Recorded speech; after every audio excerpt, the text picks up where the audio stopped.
Welcome to Pitoji Stadium. We are here for the cup-winning performance of three unique performance and unique acts, and we are turning Pitoji into a temple of heavy sounds, rituals, and Slavic atmosphere.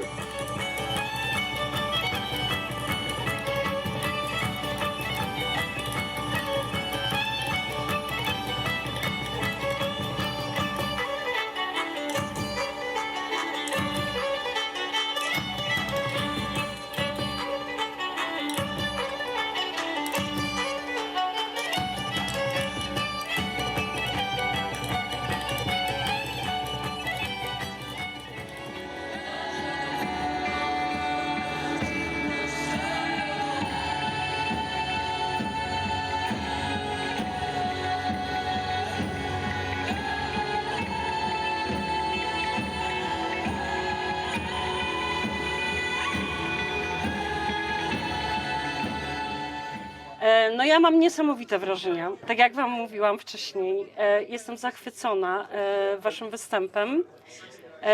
Całym, nie tylko muzycznie, ale również wizualnie. To był tak niesamowity spektakl, że no ja siedziałam zauroczona. Możecie mi powiedzieć, skąd u Was takie zainteresowania? Zainteresowanie słowiańszczyzną to jest taka rzecz, która nas łączy. Mitologią, wierzeniami, też legendami i tworząc nasze rytuały, bo tak mówimy o tym, co się właśnie wydarzyło na scenie, staramy się szukać przestrzeni, żeby nawiązywać do tego świata, do tego klimatu w muzyce, w naszych strojach, w ozdobach, w wizualizacjach. Stąd taki wygląd tego, co przed chwileczką się wydarzyło.